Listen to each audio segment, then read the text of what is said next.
Cold open question to kick us off for the Wednesday, May 1st edition of the Just Basketball Show, Wes.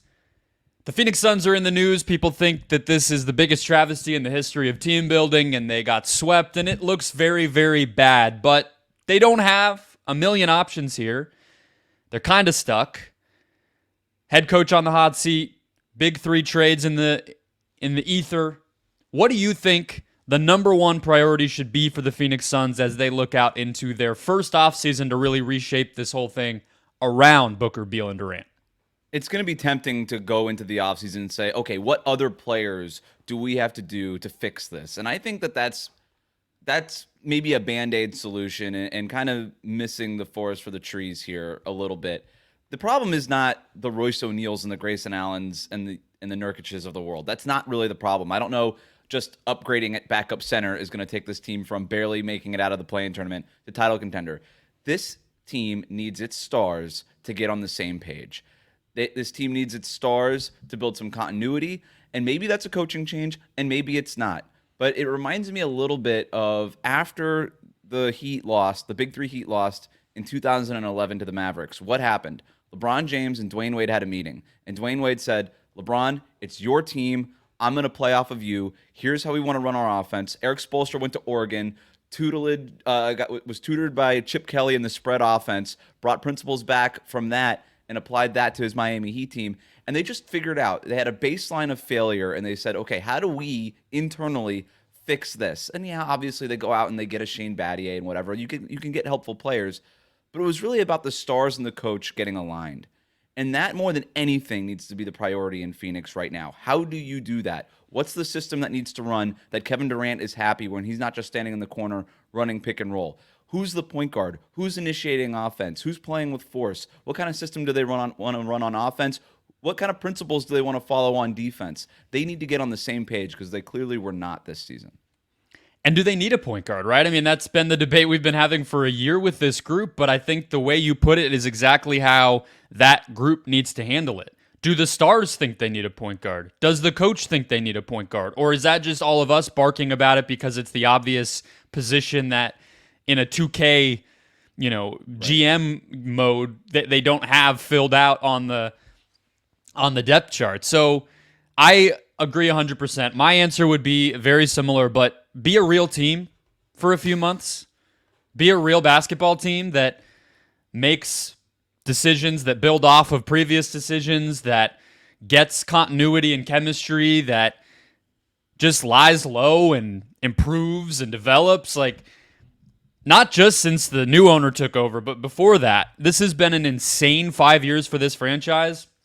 Chris Paul trade, finals, all these expectations, keep building, keep doing that, trade that pick, buy the team, do this, do that. And it's like, that's not how you win. I don't think that this group can't win, but I don't think that the way to win is to just keep blowing it up and keep moving huge chess pieces around the board. You got to make the incremental moves, and I think history tells us that, like you're saying, and I think logic would show it as well. They're not going to get chemistry unless they are very intentional about gaining it. All right, busy show today. Bunch of Game 5s, including another thriller in Sixers-Knicks. Looking ahead to the next round a bit, and some off-season early look-aheads, including the king himself, LeBron James. All coming up on the Just Basketball Show. Let's go.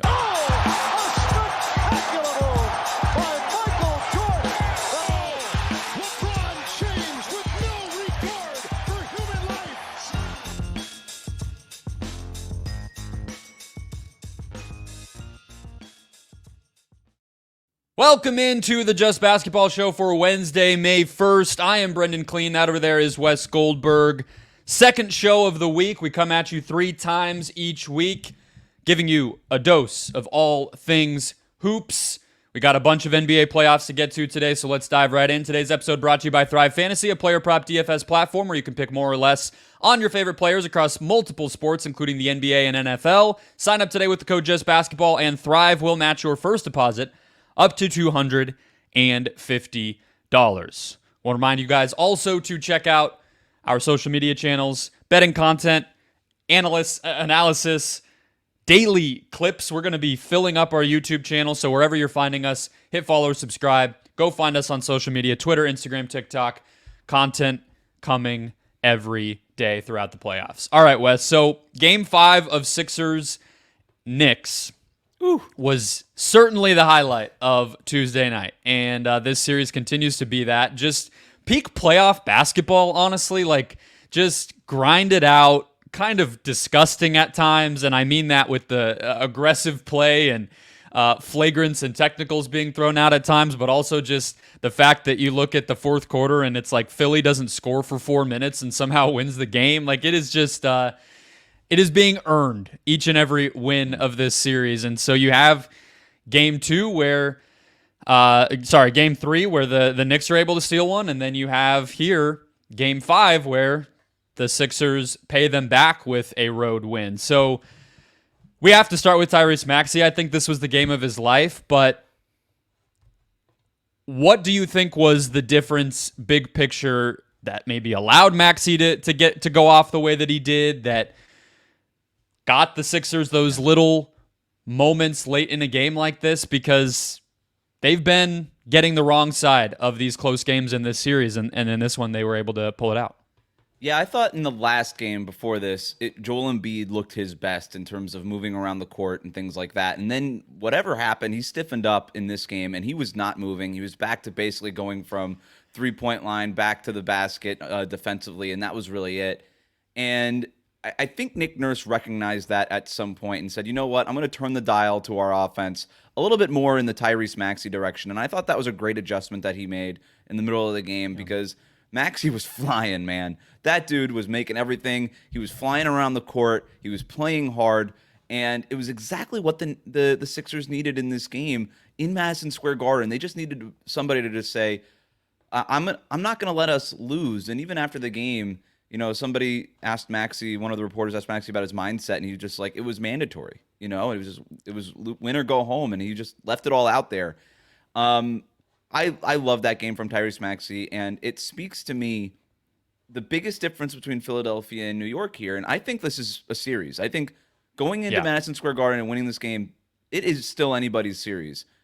And the Sixers have 2 guys that they can turn the ball to, and the Knicks have 1.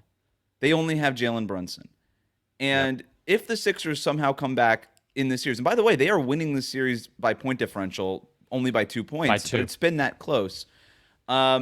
It feels like it's been that close, doesn't it? And so, like this is still anybody's series. And if the Sixers do end up going on to win this series, it's gonna because they have 2 All-Stars, and the Knicks basically have 1. It's funny, right? That's a perfect way to put it, because I was sitting there sort of wondering, like, why do I feel like Embiid was still impactful? And obviously the 4 blocks, he made a lot of plays in those transition moments where Josh Hart is just a freight train headed toward the basket. And especially in that fourth quarter, there were 2, 3, 4 of those moments where Embiid was able to provide some resistance. And that sort of is the Knicks' other thing, right? It's just, can somebody get downhill in transition? Miles McBride has a pick 6 turnover into a layup in this fourth quarter. I mentioned Hart. Obviously, we know DiVincenzo's liable to hit a 3 in those spots. And Embiid was able to stifle some of that. He's able to play make. But really, I think it comes down to what you just said. Even at 7 of 19 from the field, he's better than the other thing that the Knicks have, even with a hobbled version of himself. And I think that speaks to where the Knicks are at. You know, they're obviously a depleted version. They only played 7 guys. Brunson plays 51, Hart plays 53, Anunoby plays 50. And that might just be enough here. It's 2 teams that are severely hobbled here. But if Embiid can even do that, and yeah, you're not getting 46 from Maxey every night, but maybe you don't need to. The 19 from Harris, frankly, might be the part that's even more of a question mark to me personally. But you say that Nurse put the ball in Maxey's hands and Maxey was able to take over, and they all kind of realized that based on Embiid's health. I'm not sure Embiid realized that.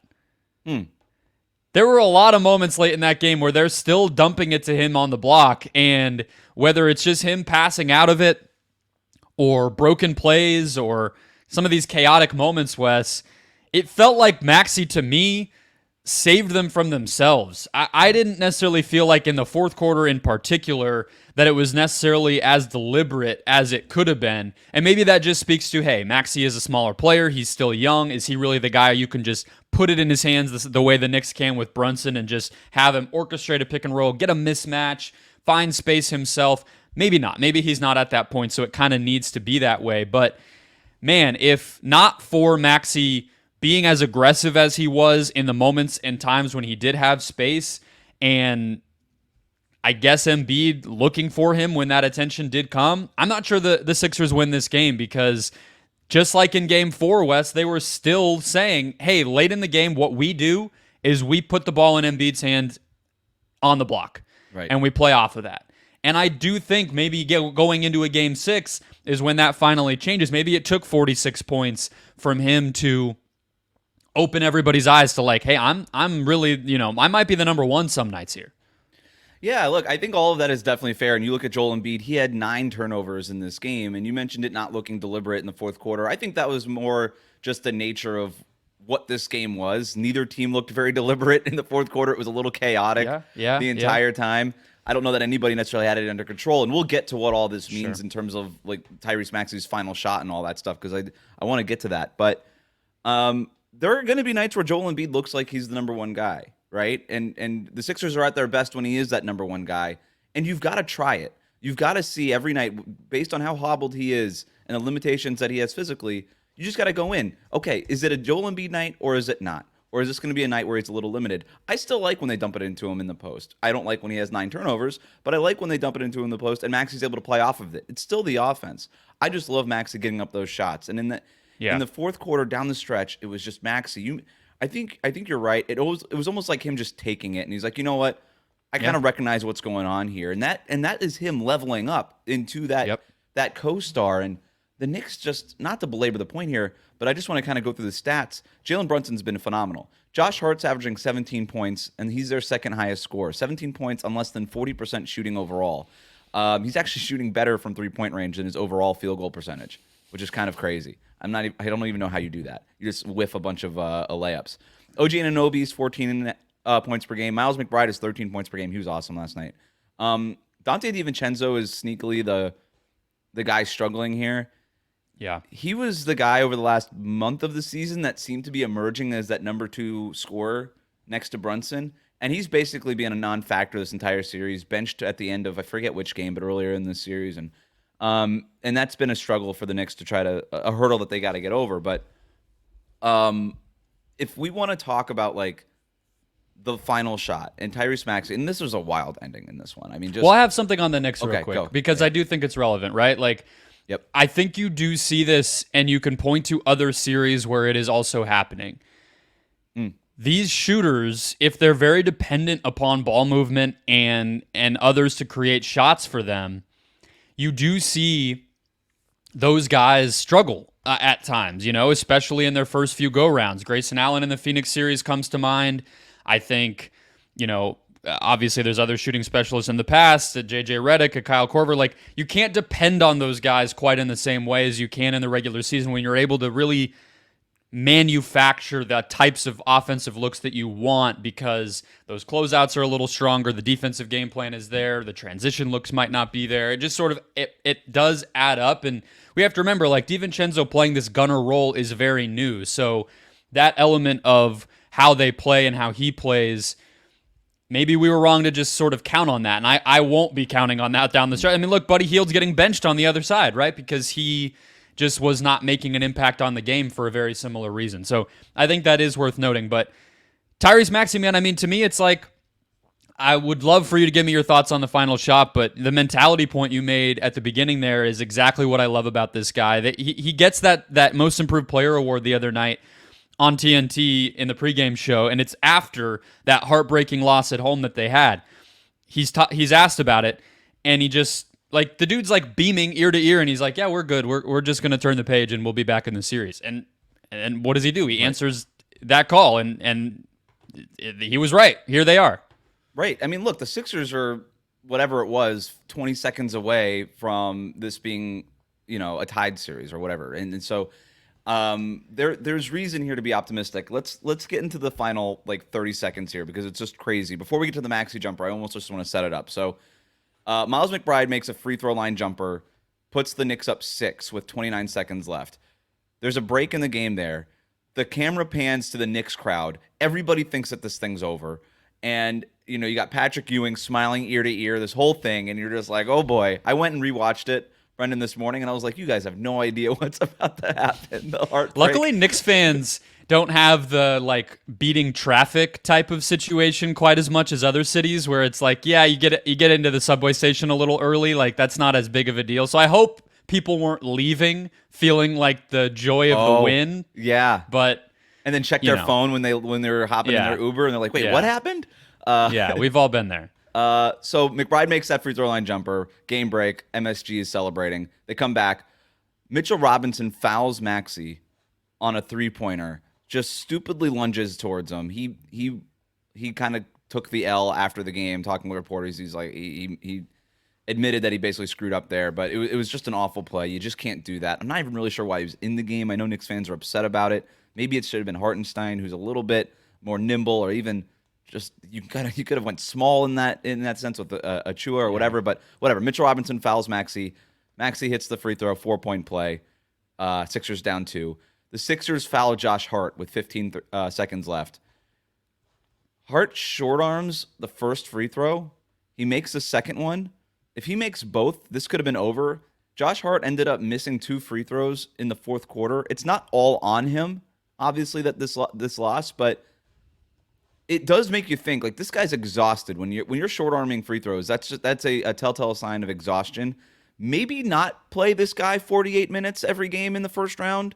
Thibodeau, this might, I know it's really cool to talk about these Warriors and kind of badge of honor stuff, and I'm playing all 48 minutes, but this dude was a non-factor in the fourth quarter. This guy was absolutely exhausted, and it might be worth reconsidering there. Before I move on, any other thoughts on the Josh Hart 48 minutes? I mean, it's the same thing as Lowry, right? I keep calling it a home loss for the Sixers. In Game 2, the heartbreaker that Philly was on the wrong side of, Lowry misses that free throw late that sets a lot of that stuff in motion. It's always those little moments. And also just a shout out to Miles McBride. I think we forget that this dude was getting DNPs 2 months ago, and legitimately you could make a case is outperforming what Quentin Grimes or RJ Barrett would have been doing for this team. And they just were like, yeah, here's a $5 million extension. You're going to be in our rotation now. You're going to be in our playoff rotation. And here he is making huge plays down the stretch, 30 plus minutes in a do or die game. Just crazy. We've just kind of come to expect that from this dude, but we can't look past his glow up here over the spring. So that sets up Tyrese Maxey after the Josh Hart split free throws. Tyrese Maxey gets a high screen from Embiid and hits the shot from the logo and leaves 8 seconds left in the game. The Knicks did want to foul, but they didn't expect Maxey to shoot from the logo with 10 seconds left. Yeah. So it seemed almost dangerous when Maxey took that shot, but it was really smart when you think about it. I want to compare that to the next play. So he leaves that time on the clock, about 10 seconds left or 8 seconds left on the clock. Jalen Brunson brings the ball up, waves off a screen, goes down the left side for just this impossible shot over the backboard. The Knicks had 2 timeouts. Yeah. My question is, number one, why not take one of them and get a decent play, design something? They were totally disorganized. And my other thing, too, I know that Jalen Brunson loves to reject screens, and that's kind of his comfort zone.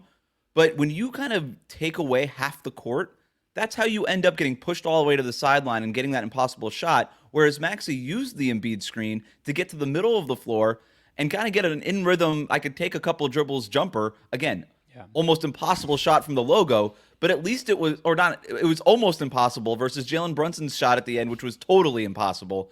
And I was a little confused by the execution by the Knicks at the end because they could have still won that game. Yeah. So I guess I actually do think I am usually in favor of not calling the timeout if you have enough time to get what feels like a good shot. On top of that, I think if you do call timeout, Brunson's probably not taking that shot. And you probably have to make peace with that. The guy's 6 feet tall. They've been draping him with Oubre and Batum. They're gonna deny any pass into him, so you're probably entering it to somebody else, getting it to him. Maybe it's like a quick dribble handoff, and then they're gonna send two to the ball, and it's probably gonna be a nearly impossible shot as well. Maybe not on the sideline, but still pretty damn hard. And then as far as the sideline part of it goes, Wes, I hear you. I agree. You would think that's a silly thing to do. That's exactly where he made the three that he made in game 2 was a pump fake, gather, sidestep, corner three that you would never think would be the shot you would want in that spot. So maybe it's all about the comfort zone part of it. I don't hate it. I think the breakdown on Robinson fouling and then allowing Maxey to get that shot off before you're able to foul him are the two key mistakes, as well as that missed free throw, which, of course, obviously leaves points on the board. If you watch back the Breen and Frazier call from MSG Networks, they're both in real time. Like, the one thing Clyde's like, they have 15 seconds. That's more than enough time to get a good shot. And then Breen's like, the one thing you can't allow is a three. And then Frazier's like, they need to foul, and then none of it happens, and Maxey just bombs it from half court, and the game is over. So apparently that's where it fell apart. Screaming to foul, and that's, again, just genius by Tyrese Maxey. The shot that nobody thinks he's going to take with that much time left on the clock, he's like, well, you're not going to foul me from here with this much time on the clock. You're probably going to wait another 2 beats, and he's like, I got to get it off now. And as risky as it seemed in the moment, it was the exact right play to make, because if he waits 2 more beats, the Knicks probably do foul him, and the Sixers probably don't have a chance to win the game or tie the game. Well, that's the part of this, as maybe we put a bow on this game, and I agree with you. I mean, we're probably getting 2 more of these, would be my guess. I didn't expect Maxey to unlock so much of his game by being so good at the pull-up three. And maybe that was just, I guess, naivete. We look at small players, we just sort of put a cap on them, and there probably still is one. Is he going to win MVP? Whatever. But, like, for him to get this good this fast really, really shocks me. And I think it's worth just, like, looking at the way that this dude, they get rid of Harden, basically get nothing in return as far as, like, difference-making top-of-the-top level players. And they're right where they were last year with Harden, and also still having Maxey as the number 3 because of his leap. And I don't know if you're like a comp guy, Wes, or how you think about the future of players, but where do you think this guy can go? I mean, we're in the middle of really the breakout playoffs for him, but he's only, I believe, 23, I want to say. This is his age 23 season, so he's about to turn 24. Where is this guy going? How good can he be? He could be their version of Jamal Murray, just a playoff warrior, a guy who could play off of a big center and hit clutch shots and be there when you need him. I don't think he's ever going to be the best point guard in the league. He'll probably make a couple of all-star games only because he's in the Eastern Conference as opposed to the Western Conference, and Murray deserves, the same. Like, that guy's an all-star even if he's not an all-star. But I think that's sort of the realm of where we're going to get with Maxey. And what's so cool about his development too is major QB2 energy. You know what I mean? Like, he kind of is under the tutelage of James Harden for a while, who's an underratedly, like, really smart playmaker, passer kind of guy, has mastered that position. And then now he's got Kyle Lowry on the roster too, so he's able to learn from these great vets. And it's a little bit like Jordan Love, with the Packers, sort of just like, all right, I'm kind of doing this thing, high pick, but not a lot of expectations, sort of. Love at the end of the first round, Maxey in the middle of the first round, or kind of really towards the end of the first round too. And then they just sort of get the chance and blossom right in front of our eyes. And you're like, oh, wow, this is a franchise player. Oh, we're building around this guy now. And it's pretty crazy to think about that in terms of the process too, not to do a whole process deep dive, but Joel Embiid, obviously the major avatar of that, Markelle Fultz, Ben Simmons, all these guys don't work out. And the guy they get at the end of the first round, and Maxey is the one who emerges as the co-star that this team had been looking for so long. It's almost poetic in a weird way, or ironic. Maybe even this ironic is the right word. But going forward, however this series is, if I'm the Sixers, I have my 2 stars, and I'm not looking for them. Miss me with the Paul Georges. I don't need that. I got my 2 stars. I'm using my cap space on surrounding those guys with complementary pieces, because I think those two guys are good enough to be your top two players on a team that can win a title as long as they're healthy. Paul George's pretty nice to have, though.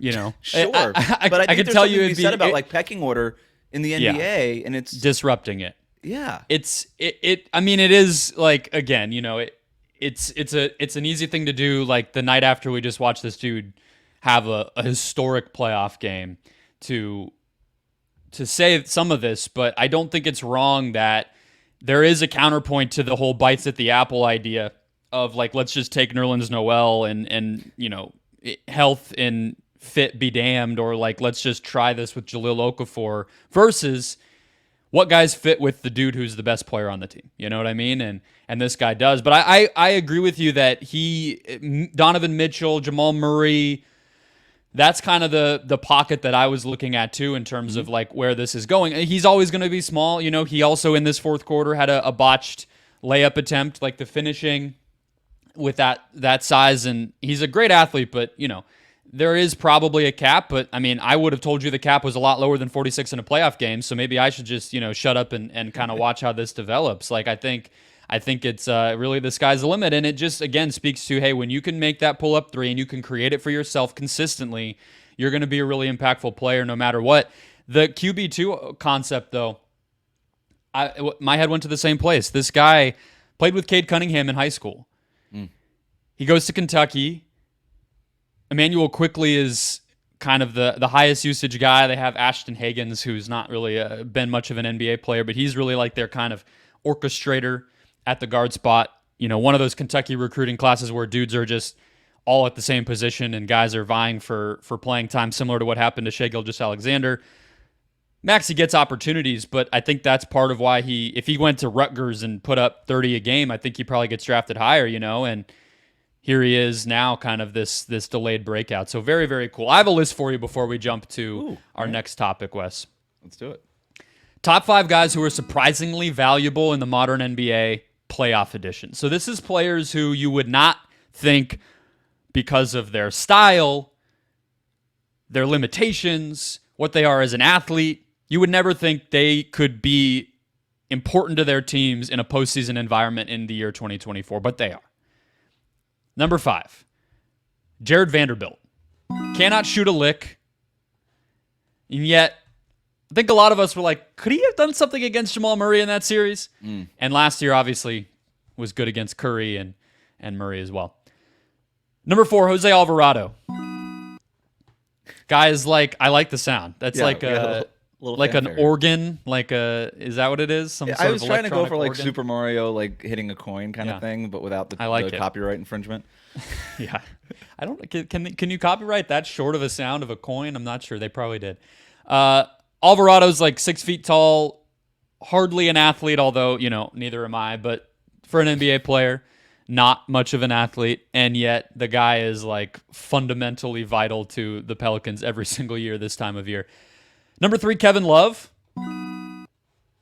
We just all wrote him off. He's older, and yet I'm going to watch him, you know, body Al Horford on Thursday night and not think twice about it, Wednesday night, and not think twice about it. Number 2, Kyle Anderson. Slowest player in the NBA. Can't shoot a lick. Turned the ball over like wildfire in this past season, and yet Chris Finch loves him. I would not be surprised last year, or even in the regular season this year, Minnesota had him guard Jokic. Like, it baffles the mind, and yet Kyle Anderson is still here doing his thing. Number 1, and the inspiration for this list, the reason I'm putting it here after our Knicks-Sixers conversation, Wes, Kelly Oubre Jr. Yeah, saw that one coming. I don't, like... Kelly is one of these guys that's very easy to criticize, given that when he makes boneheaded mistakes, it's so glaringly obvious. He has some tunnel vision. But this guy has put together a decade career in the NBA, basically, at this point. Despite an inconsistent shot, not being much of a passer, making some of those mistakes. And I think he's going to get paid this summer. Kelly Oubre is a good point of attack defender. He has limited his kind of ball hog tendencies out of his game and become a really integral role player for a team that could go to the second round. I think he deserves a lot of credit, and a very different type of guy than the others on this list, but somehow he's here doing his thing, and he deserves his flowers for it. Yeah, he might get paid by the Sixers, right? Depending on what they end up doing with this cap space. And it wouldn't be the worst use of that cap space. He's emerged as a real useful player for them. I agree with you. I covered him when he had his 1 year with the Warriors. And one of the things that they, I think, tried to iron out of his game was that ball hoggery, that kind of holding the ball too long. The Warriors, as we know, very snap, snap, snap, make quick decisions. They're very big on 0.5ing in terms of just, half a second, make your decision, either shoot, drive, or pass. And he wasn't a great fit in that system. They ended up benching him towards the end of that year. But I think that experience might have helped him a little bit. And then this year with Philadelphia, the best defensive season of his career, and not close. And so he made two or three really big plays at the end of this game. He made that falling layup in regulation to keep it basically a 2-possession game. We all talk about the Maxey shot and everything at the end, but Oubre not making that layup in the final minute would have also sunk the Sixers' chances of winning this game. He makes a layup after a bad pass to take a 2-point lead in overtime. He gets that. I think it was a pass from Maxey, kind of over his head. He corrals it with one hand, hits sort of a touch layup, and it puts the Sixers up 2 in overtime with 1 minute and 2 seconds left. And then he had a really good contest on a Jalen Brunson shot in overtime too. So 3 really big plays at the end of that one. He's been awesome for them. Yeah, just playing within himself, and I think that's the big thing. Obviously, the dude's a freak athlete. He has talent. He's big. He looks like a player who should be great in the modern NBA. That's why he was a high draft pick. But I think figuring out how he can be impactful has been really huge. And probably Nick Nurse doesn't hurt. That's a good coach to have for a guy who has those tools, but is just trying to kind of reel them in. All right, other game from Tuesday night, Wes, that was close, that mattered. With all due respect to the Indiana Pacers. Paolo Banchero going for 39 against the Cavs, but obviously the Magic fall short and lose. Now they are on the brink of elimination, headed back home with the chance to extend the series in Game 6. Cavs were without Jared Allen, so they had to adjust.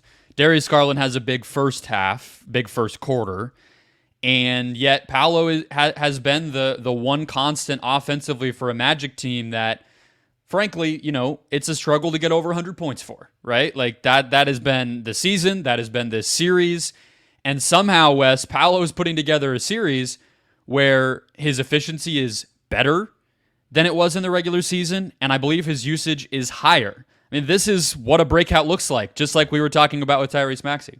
We're seeing it in real time during this series, too. It wasn't like the guy got into the playoffs and was immediately Anthony Edwardsing it, right? And it was just like, oh my God. It was a rough couple of games for him to start this series.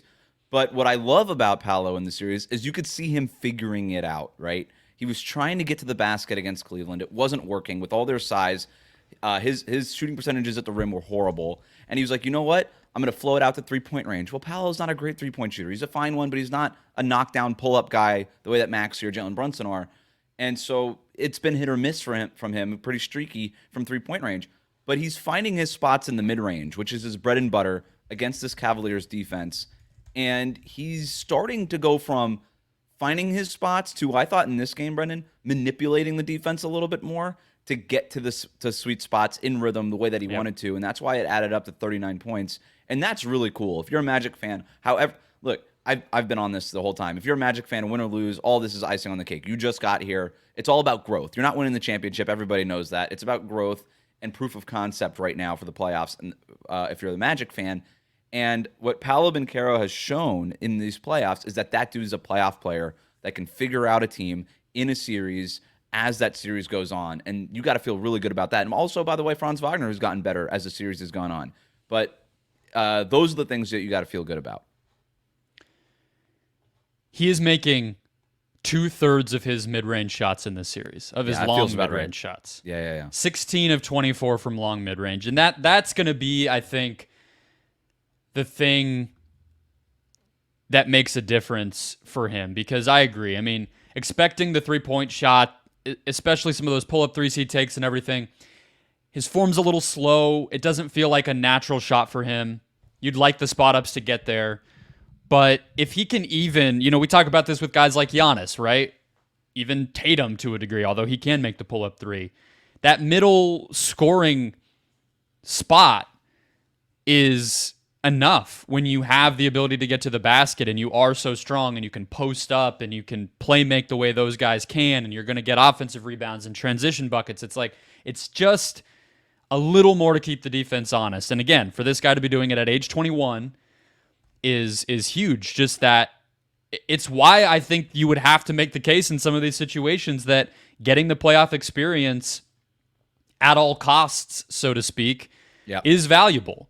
You know, it gives these guys reps to figure out what is going to be taken away from me when it really matters and what do I need to work on, rather than some of these guys where, you know, they don't get to the playoffs till year 6, 7. It's not always their fault. I'm not trying to say they could just snap their fingers and get those reps. But then it's like, damn, I'm 30. I built my whole game around this. Now I got to really go back to the drawing board. Paolo's getting a lot of these high-level adjustments out of the way and learning out of the way at a young age. I think it's going to bode really well for his future. He's going to be a much more well-rounded player. Such a great point, and everybody on the Magic is getting that. Wagner, Jalen Suggs, all these guys. Jonathan Isaac figuring out, maybe I'm not a starter, or maybe the Magic rather figuring out that he's not a starting center and that he's best in sort of this limited role coming off the bench as sort of a change of pace utility guy. But on the other side, you had Evan Mobley, who had a big end of this game for Cleveland, ultimately ended up winning the game for them with 2 big buckets and then the block at the end there. And that block that he had is, I don't know how many players in the NBA can reach over and block a guy like Franz Wagner under the basket and get all ball. But it's not a long list. It's Mobley, Wembanyama. Is that it? Is that the list? I mean, Anthony Davis is probably on that list in terms of having that nimbleness and the length and everything. Maybe Gobert, but the way that he had to turn his hips and get back, and it's like and so the list isn't long, and it was awesome. Mobley had the 2 big shots at the end there, but those were spoon-fed to him by Strus and Garland, but still, like, good on him for being in position, making himself available, and making those layups.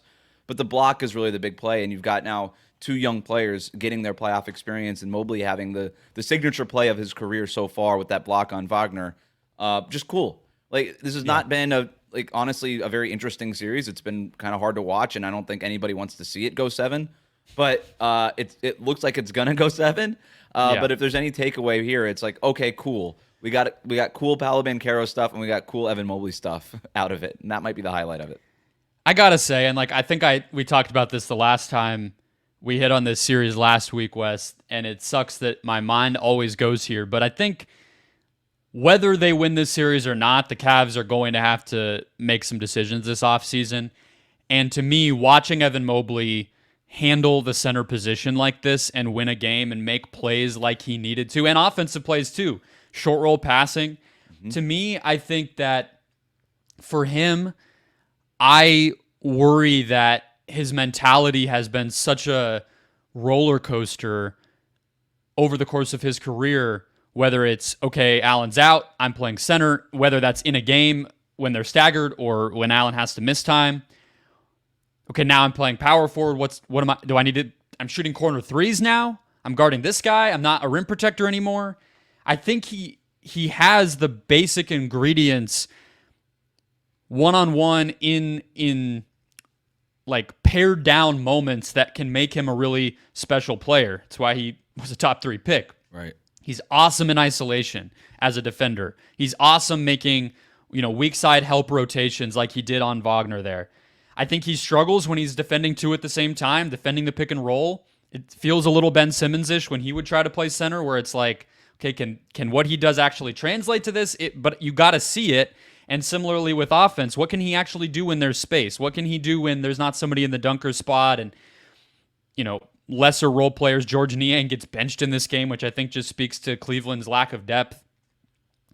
I think Mobley needs to just play this position, and I think tonight can be an ingredient that the front office looks at and goes, this is what we are. It might suck to say goodbye to Jared Allen, but this is our team. This guy is much younger, and he has a lot more room to grow, whereas Allen, it's like, we know what he is. Get something back for him and keep it moving.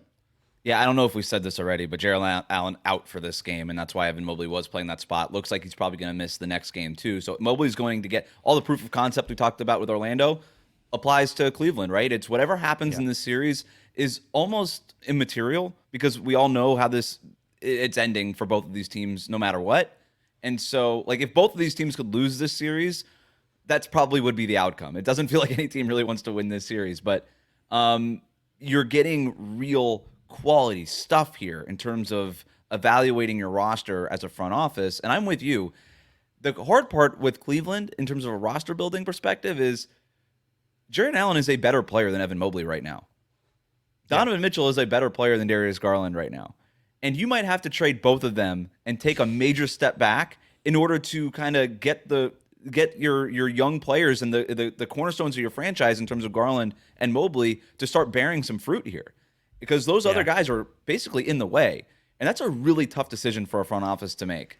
And that's sort of where they're at. I like the idea of having another center on the roster, but you don't have to pay him $20 million the way that you're paying Jared Allen. You know what I mean? Like it would be nice to be able to kind of be able to flex and have that optionality, but you don't need to have that player be a starter. So that's going to be the tough part especially for the when Cavs to do.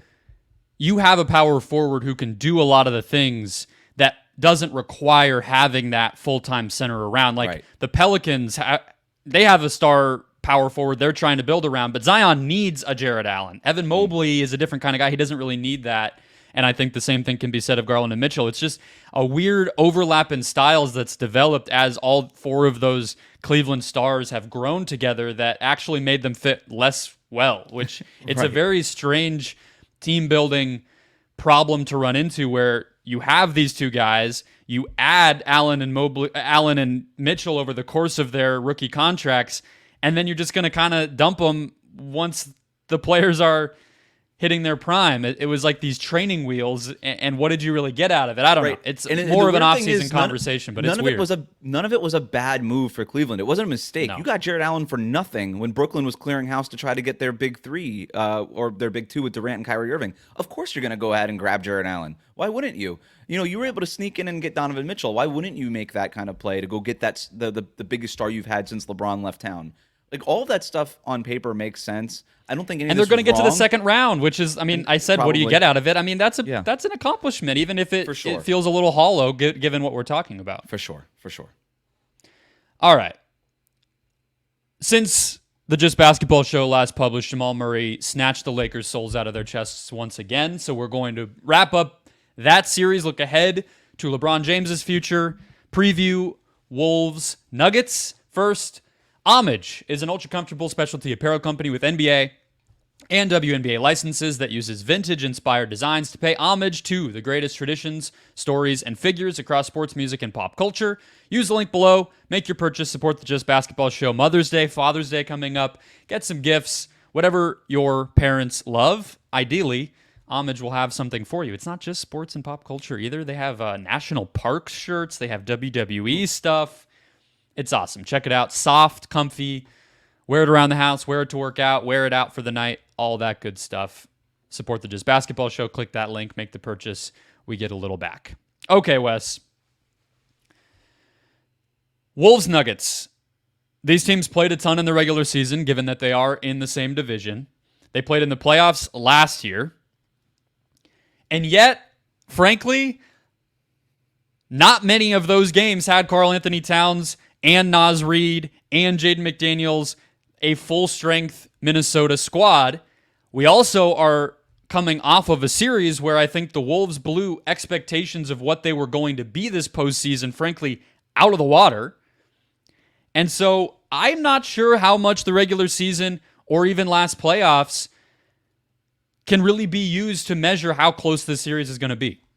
Well, if the first round was any indication, not at all, right? Because the Phoenix Suns routed the Timberwolves in the regular season, won that regular season series 3-0, and then couldn't win a game in the first round. So obviously the Denver Nuggets are not the Phoenix Suns, but you can say that again. Not to keep twisting the dagger here, but look, the Timberwolves have grown right in front of our eyes. I was really bullish on them in terms of their regular season success before the season. I'm a huge Anthony Edwards guy. him going in to Phoenix and going toe-to-toe with Kevin Durant, toe-to-toe with Devin Booker, with Bradley Beal, just speaks to his confidence, his character, his talent level, all of that stuff. The Denver Nuggets are a different beast, man. Like this is the reigning champs with real bona fides, with wearing the belt. This is the team. I don't know that I'm going to go so far as to pick the Timberwolves in this series. There are going to be some national people trying to get that hot take off and then be able to do the victory lap. If a surprising upset does, it'd be so great. And you know what? Respect to anybody doing it. Like, go for it. I'm still picking the Nuggets, but this is going to be, to me, I don't know. Like the Timberwolves were under a lot of pressure going into the playoffs and in this season, but based on how the bracket laid out, you got Phoenix in the first round. Everybody, including everybody on this show, you, me, and Chris, picked Phoenix to win that series. The Timberwolves wiped the floor with them, and now you're going up against the best team in the league in the Denver Nuggets, and you could lose this series as long as you don't get swept, as long as you're competitive. I think that's going to be enough. I think it'll be enough proof of concept. Now, there's obviously like ownership issues with Minnesota and stuff too, which might take the ultimate decision out of the front office's hands here. But in terms of keeping this group together and paying the luxury tax and all of that stuff, I think we're already there. I think this team is good enough in terms of and has proven. So basically, you're saying beating Phoenix the way they did, and as long as they're competitive in this series, Cat will be a T-Wolf in October. As long as whatever happens with this new ownership group, they're willing to pay the money. If not, if they're saying we're just not going to pay it, we don't care, then it's going to be a money issue, but it won't be because of an on-court product issue. Interesting. I think this series actually will tell us quite a bit about Towns, and so I think this will be an important data point. Right, his extension will kick in this summer. They will be $78 million above the cap, $15 million above the tax. I think they can avoid being a second apron team, Wes, given those constraints. I'm not going to do the math here because we're talking about them heading into a playoff series, but I'm not ready to fully to say that, but I think it all hinges on how they play in this series, right? I will say, interesting tidbit on that note before we get into the X's and O's on this one. I happened to be walking through the back alleys of Footprint Center in Phoenix after the Wolves won the series, which obviously happened on the road. Glenn Taylor was there. Very, very cool moment. You know, you can say everything you want about him as an owner, and did he backstab Alex Rodriguez and Mark Lowry, you know, cry for the hedge fund guy and the millionaire athlete. But watching him, very old dude, walk through this hallway, and he kind of has this group around him. They walk over to the locker room door. They kind of peek around. The players are celebrating. And you could tell Taylor just wanted to go be part of that. You know what I mean? And I'm not saying it so much from the perspective of the owner, because I don't think sports fans care about their owners being happy. But just to put into perspective what this run means for these guys, right? That was their first playoff series win in 20 years. And that's why you want to own a team, by the way. You don't own a team because you think it's a great investment, even though it is in a lot of circumstances. You kind of always wanted to be in that locker room, right? Like there's a certain little part of you that wants to be part of something like that. So it's a great observation, and it's really cool that you were able to see that. So yeah, I think a big reason why he's starting to back out of this sale a little bit is because, and he basically has said this as much. We really just built something, and I don't know that I am ready to let it go. And is it totally legal the way he's doing it? That's up to the courts and the negotiators to decide, and the arbitrators to decide. But I do sort of empathize with the general notion of, you know what, maybe I'm not ready to let this thing go because we kind of just got special just as I was about to let it go, and I might have the next Michael Jordan on my hands with Anthony Edwards. Right? And it's just like, hey, I hired this hotshot GM from the Nuggets. I make a big swing for Rudy Gobert. If he's willing to spend to keep this group together, I think it makes sense to stay owning the team and figure it out down the road. But we'll see with all that. Let's jump off that into the X's and O's, because you mentioned Tim Connolly there. Exactly. He built this Timberwolves roster. He came over from the Nuggets, built that roster. They end up going ahead and winning a championship. He comes to Minnesota, makes the Rudy Gobert deal, widely panned, and I think everybody's going to take an L on that. But I think it was a signal of, hey, we know, even though they have not won a championship yet, we know the West is going to go through the Denver Nuggets and Nikola Jokic. And I'm going to start trying to figure out that puzzle right now. And I think that's why you make that deal for Rudy Gobert, because there's not a lot of guys who could just stand up to Nikola Jokic and limit him in one way or the other. You're never going to shut him down, but if you could take something off the table for him, that's a win. Mm-hmm. And Gobert can at least do that in terms of, you know what, you're not going to just post move and punish me and kind of get into your little shots right at the rim. I'm going to take that away. And then you've got Karl-Anthony Towns with the size and all these other things. This is going to be an interesting test case in whether or not the vision that Connolly had in terms of taking down the thing that he built is viable. Well, I think that's a great place to go too, because you mentioned like this series being a little bit of a, hey, well, we lost to the best team, but like this is the best team. You got to beat them if you're going to be the best team. So I think them being built better than other teams, and you heard the Nuggets and Nuggets fans and Nuggets media say how much this series tested Denver last year. They're in as good a position as anybody, and Gobert is a reason why. But it's interesting to bring him up first because he hasn't guarded Jokic much in this matchup, right? They took a page out of the Sixers with PJ Tucker or the Lakers with Rui Hachimura playbook, and they said Kat or Naz Reid even are going to be sort of the nominal post defender against Jokic. But I kind of lean with your framing, Wes. I don't think they can get away with that anymore. I think the Nuggets and Jokic have become entirely too comfortable with that coverage. Yeah. They're going to use Gordon as a playmaker to pull the big out and not even allow them to be a helper. They're going to, have Jokic just get in, motion, be a roll man, be a driver, and overpower those smaller guys. Maybe that's a little less easy to do with Towns than it would be with Rui, but I just don't think that's tenable. You saw the Lakers go away from it. I think Gobert will guard Jokic. Maybe not, I'm not going to say the majority of the series, but when the Wolves buckle down and try to get stops and win games, I think that's the matchup we'll see. And I think on the other end, Gobert is going to have to take advantage of how Denver covers, which is going to be a very similar defensive scheme to what we just saw Phoenix do and what we just saw Anthony Edwards and Minnesota's ball handlers carve up, which is that Jokic is going to step up against the ball handler in the pick and roll, leaving that pocket pass to Gobert open, leaving some switches or some smaller help between Gobert and the basket. Can he make those kick-out passes? Can he score on those guys? Can he duck in for some post-ups? Can his offensive developments as a player punish Denver being a little bit of a smaller team and being a team whose defense is exploitable? I think if Minnesota's offense can reach the heights that it just did, and then some, which it will have to do because the Suns laid an egg. They weren't even a good offense in that series. They can win this series, but I think on both ends, Gobert is a huge, huge part of what's going to have to happen.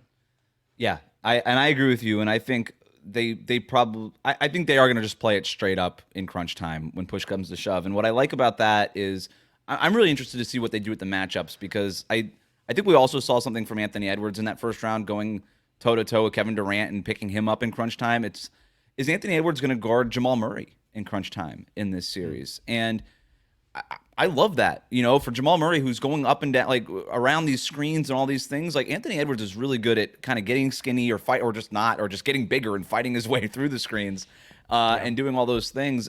And he's got the energy to do it on both ends. This is not a guy where he's going to get tired out defensively. We want to keep his energy for offense. No, he's good. He's good to go both ends, full tilt for 48 minutes. And so I think you've got that. That puts Conley probably on KCP. I like the idea of maybe putting McDaniels on Aaron Gordon. And then that way, especially you can when they go the small, switches and stuff. If Towns is ever not on the court and you have Alexander Walker out there, which they did close with against the Suns at times, again, just speaking to the continued uncertainty around Towns, they might succeed in spite of him in this series, as much as that sucks to hear for Wolves fans who are paying that guy a lot of money. If they do that, then you have McDaniels as a helper. You have Gobert on Jokic, and you have Nikhil fighting through screens, and you're kind of keeping your general structure intact the same way you would if Kat was on the court, but you're a little more versatile. And I like Kat going up on Michael Porter Jr. here too, because he's not really a guy that's involved in the offense. The offense doesn't go through him; it goes to him, and you can just have Cat stationed there, put a big body in front of MPJ, who's got that high release point, and at least bother him a little bit. And then when he's not getting the ball, Cat can maybe shade over as a little bit more of a help defender and just provide a little bit more size in the paint, whether it's Jokic or Aaron Gordon slashing in or whoever it might be. So we'll see what happens with that. I do think this is gonna be such a big Cat series. It really is. The one thing that the teams need to do to beat the Nuggets don't take a lot of threes, and they give up the fewest amount of threes in the league, and that's all of it is by design. It's a system that works, and it's greased well, and they've been able to kind of rinse and repeat it over the last few years. But Yeah. Cat is sort of the one guy who could break that. You can't really run me off the line because I'm 7 feet tall and I don't care. You can't, and I can get it from the corner. I can get it above the break. I could do it in pick and pop. I can get it off of driving kicks. Like, he could do it from everywhere. And he's an awesome 3-point shooter, obviously. Can he just get up a volume of threes? Like, this guy should be, and I'm not even kidding, he should be taking 10 3-pointers a game in this series. And that's the way to sort of beat the math, because you're going to have to score with Denver. You're right. Like, that defense is exploitable. But you're going to have to score with them because that offense is their best defense, right? And you're going to have to get to some water level offensively, and kind of getting up that 3-point volume is a major way of doing that. I agree. This nugget from Beyond the RK on Twitter, who is mostly a Magic guy but does some good analytics and film stuff, is good follow. He said. He retweeted this from last year in advance of this series getting a repeat, which is that Towns shot 27% with 9 turnovers when guarded by Aaron Gordon last year. Not great. Not great, right? But so Naz Reid will be here, which he wasn't in last postseason. And I think those moments when Jokic is off the court and likely Towns will be on the court playing center and Reid will be playing power forward if we just use, old-fashioned position titles there. But Gordon will be guarding Towns in those moments, and then Reid probably guarded by like Peyton Watson, right? So how do they punish those moments? Do they spread the Nuggets out? Do they maybe actually, sort of focus on Reid as a scorer and maybe Towns as a playmaker? Like, there's all sorts of things that they can do there, but it just returns to one of the key things about this series, which is the Wolves are a deeper team. That's for sure, right? So Nickeil Alexander-Walker, I think, is better than any Nuggets bench player. I think you can maybe even say the same thing about Naz Reid, whether they go Monte Morris or whatever they do from there, Kyle Anderson. We'll kind of see. But those bench and hybrid units, when especially Jokic is off the court, Minnesota needs to dominate those, and a big part of that is also going to be predicated upon Towns. I think what this series will come down to ultimately is the Timberwolves went up against a team that had no idea what it wanted to do with the Phoenix Suns, right? They didn't know what they were trying to accomplish on a possession-to-possession basis. The Nuggets know exactly what they want to accomplish every single minute of the game, especially when Jokic is on the floor. And to go against that, where the Timberwolves were able to do what they did by making the simple pass, right? How many times did we hear Anthony Edwards just making the simple read, doing the simple thing? It's like, that works. Simple works against Phoenix. I don't know that it's not necessarily simple will or won't work against Denver. It's just when Jokic is picking them apart defensively, because he will, how does Chris Finch, who, by the way, might not even be on the sideline for the beginning of this game, the beginning of the series, which is a big thing because he's a great coach. Or any of it. I mean, or any of it, right? So TBD on that. That's a huge wrinkle in this thing. But how do these players figure that out in real time, right? That, to me, is what I'm going to be watching, because Denver is so unsolvable. I don't expect the Timberwolves to solve them with IQ, and that's sort of the gambit by Tim Connolly is we're not going to solve them with IQ necessarily because nobody's outsmarting Jokic and the Nuggets, but maybe we could sort of counter it with size and all these other things. Let's see how far that goes, because now, like you said, they've got the personnel available to them for now. Let's see how far that goes.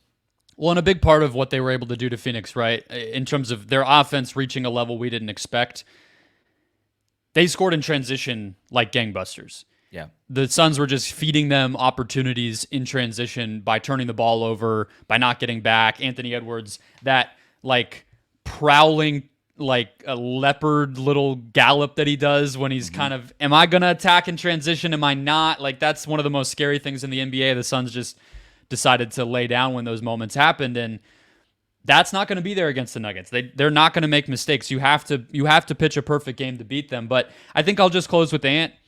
I don't think KCP is the type of defender physically, athletically that's going to... Ant, I don't think, is going to feel him much. He'll be in position. He's not going to let Ant have easy stuff, get to where he wants, no problem. But he's not going to prevent Ant from getting downhill, from getting around a screen, from getting to his pull-up three. Ant's going to be able to do what he wants to do. And he is the type of player that can skewer the way that Denver plays defense, right? It's part of why you've seen like even an offense like Memphis's in past years, because of Ja Morant, give the Nuggets issues. And those two teams have had some fun games.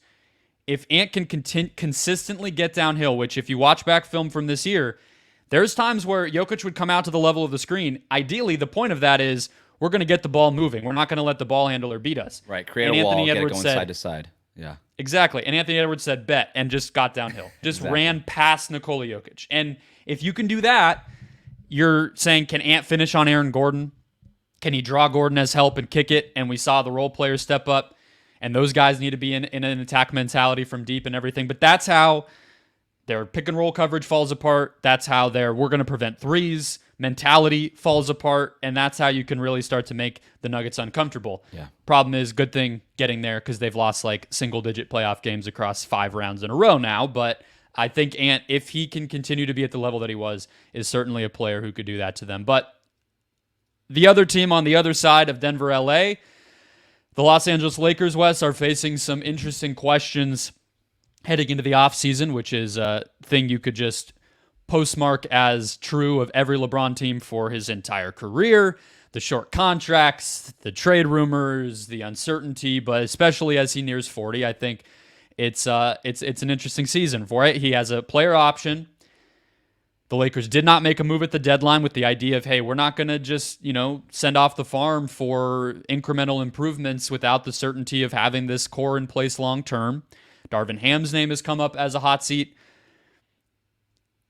What do you think will determine what LeBron does? What do you think is the most key thing that he's thinking about, that the Lakers need to be worried about, that other teams need to be putting into motion to get his commitment and get LeBron either back to LA or anywhere else? What matters to him right now? That is the biggest question, and I don't think anybody knows. And I'm not even sure LeBron knows at this point what it is. Yeah. It's not going to be Bronny. I think this storyline that he's just going to go wherever Bronny goes is totally misguided. That's like going house hunting and saying, okay, we need a 2-car garage, we need a 3 bedrooms, 2 bath, we need a yard, we need a pool, and then being like, you know what? Actually, all we were looking for was a kitchen island. Let's just get this. We don't need any other stuff. Like, Bronny's the kitchen island, right? It'd be nice to have it, but it's not the main thing. And so what is LeBron looking for? Is he looking to win another ring? Is he looking for money? Is he looking to stay in Los Angeles? Like, what's the priority? And I'm going to be really interested to see what happens with Team USA, because I think that might tell LeBron what his priority is. Because maybe right now it feels like, coming off of the playoffs, man, I just really want to compete. I want to win a championship. That's my number one thing.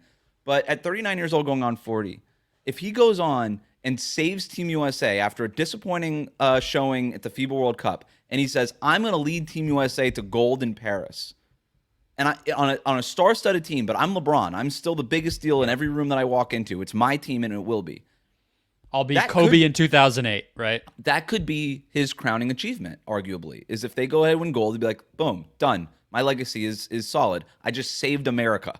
Like, you could do that. Or the flip side of that is, I just won a champion. I just won gold again. I really like this feeling. I'm not ready to give it up. I want another shot at this, right? It can kind of go both ways. If he does go on and try to win a championship, I don't know that you could do that with the Lakers. I think you almost have to go to the Eastern Conference and find a team there to sign with. Does he take less than the max? I know that it's been reported by Brian Windhorst that he would take less that he's going to opt out so they can get a better contract with the Lakers, presumably, or whatever team, and then kind of negotiate a no trade clause and add all that stuff in. That's a little bit more favorable to him, puts him in more control. But I don't know if I'm him. I think everything's got to be on the table. There's going to be conversations that he has with Team USA, with guys like Steph and whoever else, and it's going to be like, Sure. all right, like, what's the vision here? Because he's going to be recruited. We know that. So Probably already is, right? I mean, right, exactly. If Draymond's not already texting him, like, we already know that the Warriors tried to get something done with the Lakers at the deadline. I think everything's got to be on the table. I do too. I think the other element that probably is factoring in is his desire to be an owner. Because from a contract standpoint in the upcoming years, whatever amount of time he has left in the NBA, you're talking about if he could make $60 million next year and instead he takes the minimum, which I don't think he'll do, but let's just say it could happen. Mid-level exception. That's $50 million less dollars. Are you going from a 20% owner in the Vegas NBA franchise to an 18% owner? Or some, right. Every dollar really does count for this guy in a different way than it does when somebody in free agency is just nickel and diming in negotiations. He doesn't need the money for his lifestyle. But he does need the money fulfill his next chapter. He can generate that money via investment funds and people investing on LeBron James and stuff. So it's a little bit like he's So do you think he would take the minimum? I don't know. I would love for this to be the case where he plays another 2 years, as the Athletic reported, like he probably wants to play another 2 years, and just take 1 year mid-level exceptions and just win 2 more championships. Just do it. And then you've got 6 rings. Like, how cool would that be? And that leads me to my list, Brendon, is Let's do it. The most fun teams for LeBron to end up on. Honorable mention, before we get to the top 5, Oklahoma City. You mentioned it's not a great basketball fit, but you mentioned his ownership, that he wants to own the Vegas team. It's been pretty clearly signaled that the GM that is going to want is Sam Presti. He goes out of his way to praise him every single time. When I mean out of his way, it's like if basketball comes up in conversation, he finds a way to put Sam Presti into that conversation. You go recruit him from inside the building in Oklahoma City. It's private jet. You don't have to live in Oklahoma City. No shade to Oklahoma City, but you don't have to live there. Private jet. You can Taylor Swift that baby. Do it that way. So that's an honorable mention. I hate the basketball fit. I want the Thunder to stay what they are as a young team. I hate the basketball fit, but that would be kind of just interesting from a back channel, like, oh, Presti's going to end up moving to Vegas at some point. I mean, he's better than Gordon Hayward, right? So not a terrible basketball fit. And that's the sell, right? If you're LeBron, you just say, look, I know you guys have a good thing going here, and you might not want me, but I could just be a better version of what Gordon Hayward is. So, okay. All right.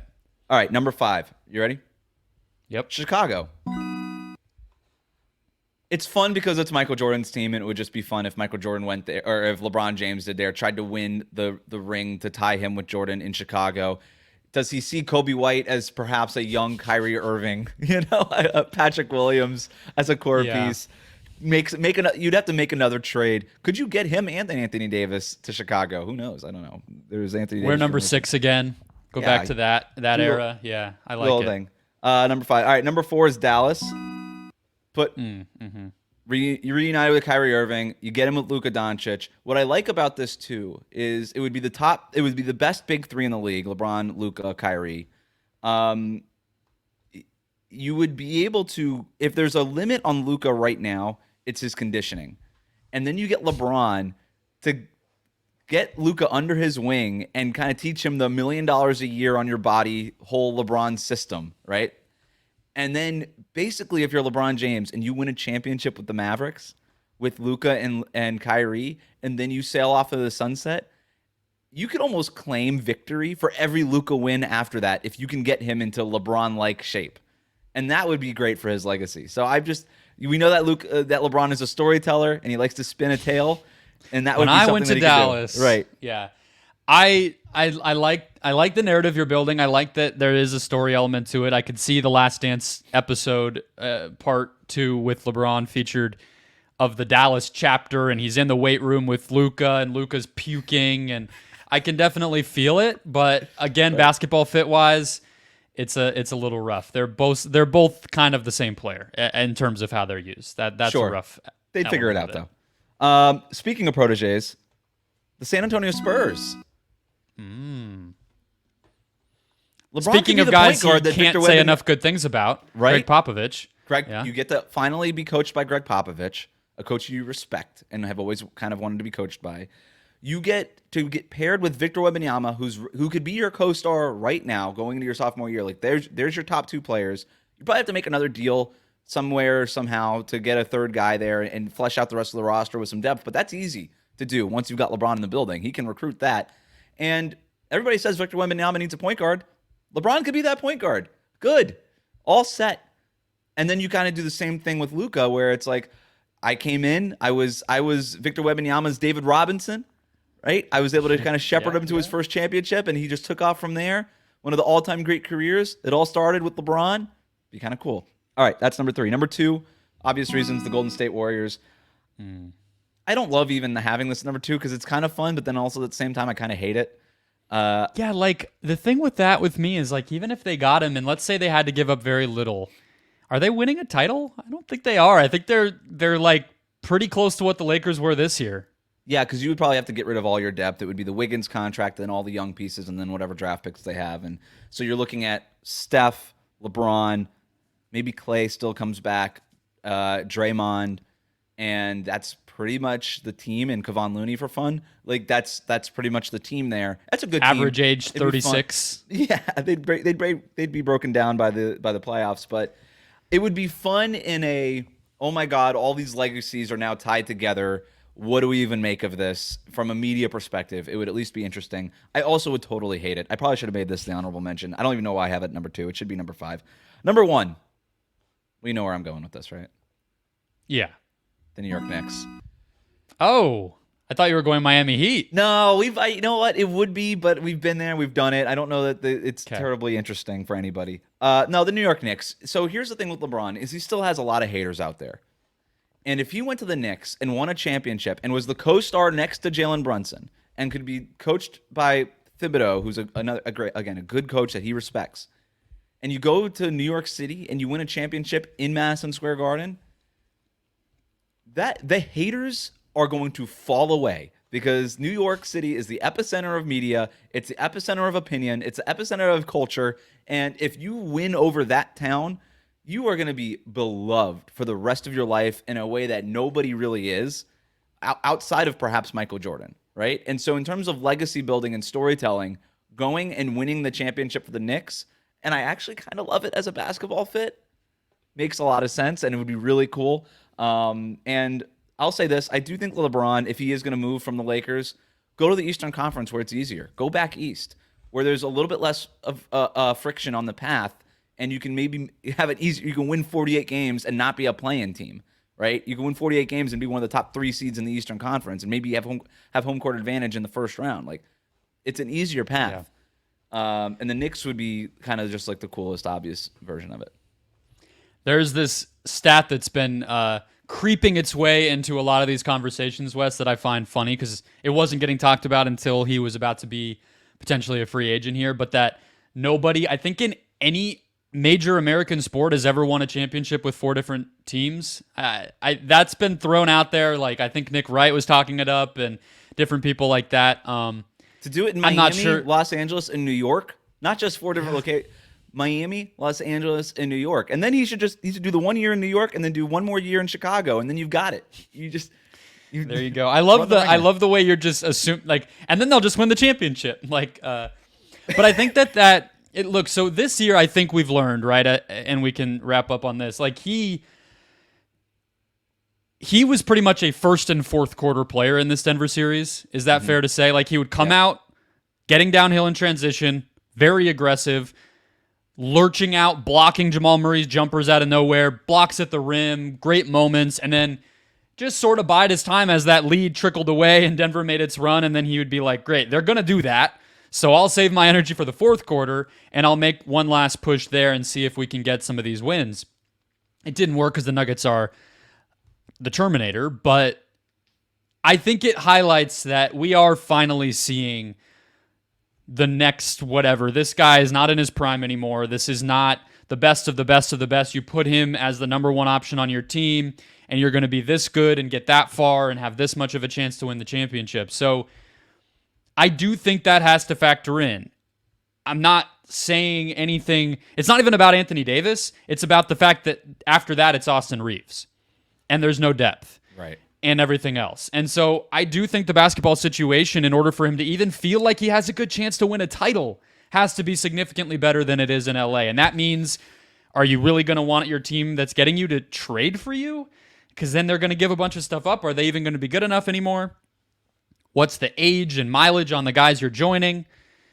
If that matters. But again, we don't fully know what matters. It does. I think you're totally right that we don't know if he knows what matters.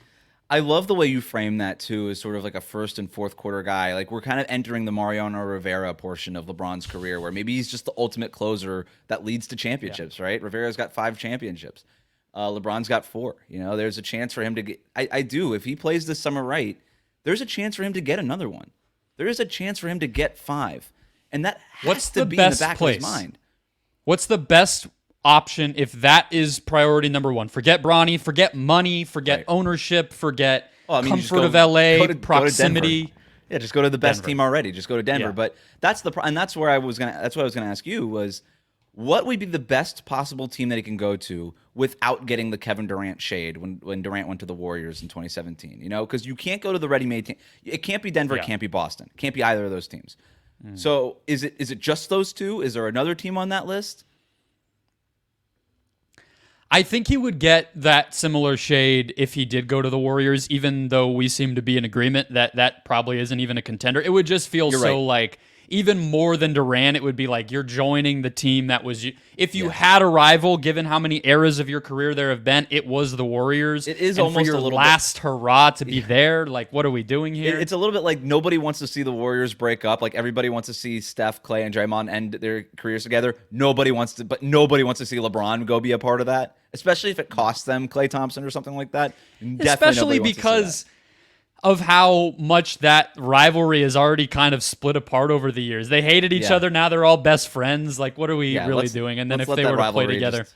So, but I think the place might also be on that list just because crossing he would town, never do that. No, he wouldn't. But I would just that would be the only other team on that list. LA fans would just laugh him off the face of the planet, I think, if he joined the number 2 squad out there. Look, I think the team that is the most realistic, that is the one that I have 2. Well, I have 3. I have 3 places he could go that it wouldn't get made fun of necessarily. It would make basketball sense, and I think it would be it would be intriguing to the average basketball fan more so than obnoxious. The Sixers. Thought about them. Getting that team over the hump. Yeah. Playing with Embiid. They have a hole at the wing, if Harris leaves especially. And they have cap space. It's the cleanest thing where it's like, okay, you could go play with 2 stars and a former MVP in Joel Embiid, and you could still get your max contract, and we could still figure out the depth part of this. You know, maybe guys like Oubre and Nick Batum and guys like that are willing to come back. Lowry's willing to come back. Maybe they shave off take a little bit less to play with you. Sure. It's a clean. I just don't love the idea of LeBron at this stage in his career hitching his wagon to Joel Embiid, whose body just breaks down every year. And that's the thing and that's why it should have been on my list over the Warriors. It should have been number 5, but it's what gives me pause there. Okay. And then I have the Heat. It's not really what they need as far as how they should be spending their resources, but a very maybe reimagined version of that Miami team obviously has the identity and depth and Bam and, whatever else would be left over. I don't think he would be laughed at. Is that a chance for him to win a championship? Maybe less so. And then I have the Suns. It would be a minimum, but I think it would not be laughed at, I guess, is really the place that I'm at with it. You think it would? 100%. Just because the Suns are a laughing stock in general, or because of the it would be laughed at because the Suns' problem isn't that they don't have enough star power. It would just be like, that's fair. But it would be like, and all they could bring him in is a minimum. So it would be like their minimum signing point guard that everybody thinks they need. That's true. Yeah, it's better than campaign, I guess. But it's and then I do think the Knicks are on there too. I think if he went to New York, like it would be sort of eye rolled by like the national media who are just tired of the star players team jumping. But it wouldn't. That's my point. Is because the whole national media wants the Knicks to be good. they would celebrate it. Everybody's based in New York City. Like, oh, I get to go cover LeBron at Madison Square Garden. There's Goes a long nobody's way. gonna. It does, and that's why I'm saying like it cannot be panned if he goes to the Knicks. It can't. There is the CAA, former agent stuff there, so I'm not sure how that would play in. If there's rumors that those factions of agencies don't like each other with Rich Paul leaving once upon a time and all that, but who knows? I'm not going to pretend like I have an inside read on Leon Rose versus Rich Paul 15 years later, but it would at least come up. I think you're right. I think he should just go to Miami. Perfect. And I think you should just go to Phoenix. I think we've settled on our preferred destinations there. All right.